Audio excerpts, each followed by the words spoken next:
Welcome to Word Echo English Podcast, my dear listeners. The Tale of Peter Rabbit by Beatrix Porter. Once upon a time, there were 4 little rabbits, and their names were Flopsy, Mopsy, Cottontail, and Peter. They lived with their mother in a sandbank underneath the roots of a very big fir tree. "Now, my dear," said old Mrs. Rabbit one morning, "you may go into the field or down the lane, but don't go into Mr. McGregor's garden. Your father had an accident there.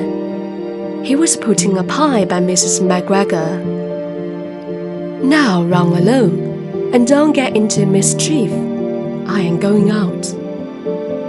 Then old Mrs. Rabbit took a basket and her umbrella to the baker's. She bought a loaf of brown bread and 5 currant buns.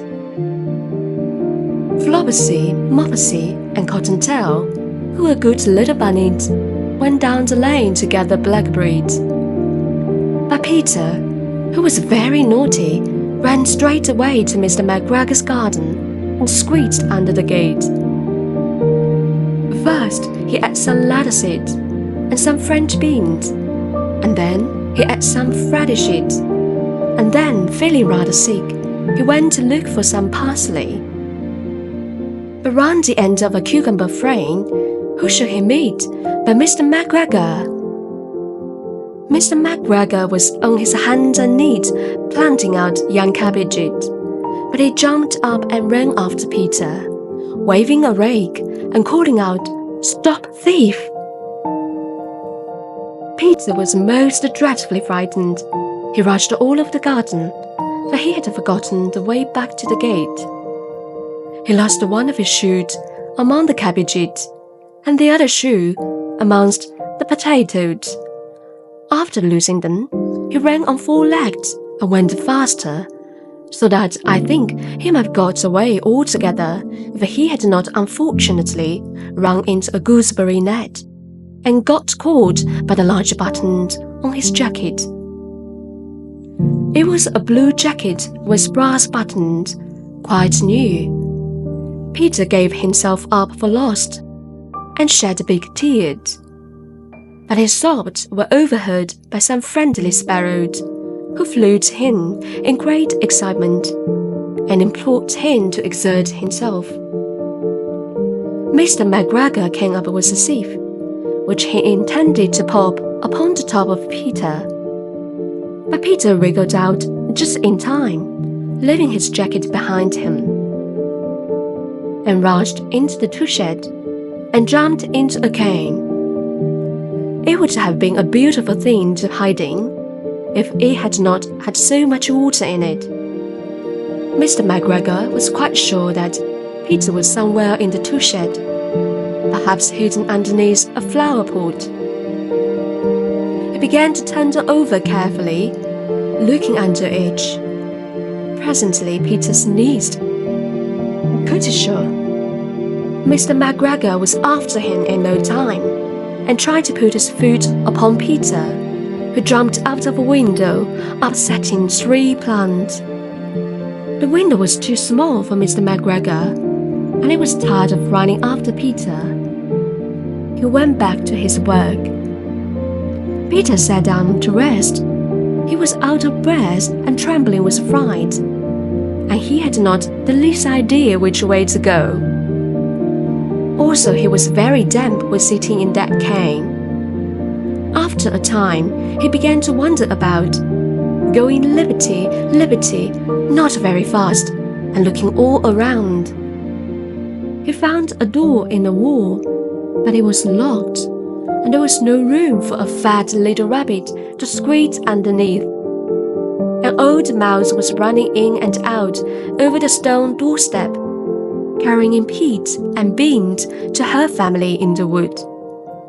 Peter asked her the way to the gate, but she had such a large pea in her mouth that she could not answer.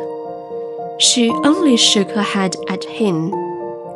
Peter began to cry. Then she tried to find his way straight across the garden. but he became more and more puzzled. Presently he came to a pond where Mr. McGregor filled his water cans. A white cat was staring at some goldfish.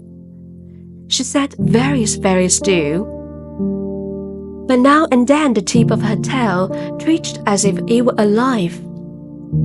Peter thought it best to go away without speaking to her. He had heard about the cat from his cousin, little Benjamin Bunny, who went back towards the tool shed, but suddenly, quite close to him, he heard the noise of a hoe. Screech, scratch, scratch, screech. Peter skirted underneath the bushes, but presently, as nothing happened, he came out and climbed upon a wheelbarrow and peeped over. The first thing he saw was Mr. McGregor hoeing onions. His back was turned towards Peter, and beyond him was the gate. Peter got down very quietly off the wheelbarrow and started running as fast as he could go, along a straight walk behind some blackcurrant bushes. Mr. McGregor caught sight of him at the corner, but Peter did not care. He slipped underneath the gate and was safe at last in the wood outside the garden. Mr. McGregor hung up the little jacket and the shoots for a scarecrow to frighten the blackbirds. Peter never stopped running or looked behind him till he got home to the big fir tree. He was so tired that he flopped down upon the nice soft sand on the floor of the rabbit hole and shut his eyes. His mother was busy cooking. She wondered what he had done with his clothes.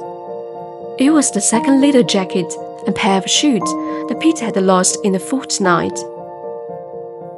I am sorry to say that Peter was not very well during the evening. His mother put him to bed and made some chamomile tea, and she gave a dose of it to Peter. 1 tablespoonful to be taken at bedtime. But Flopsy, Mopsy, and Cottontail had bread and milk and blackberries for supper. See you in the next episode. Bye-bye.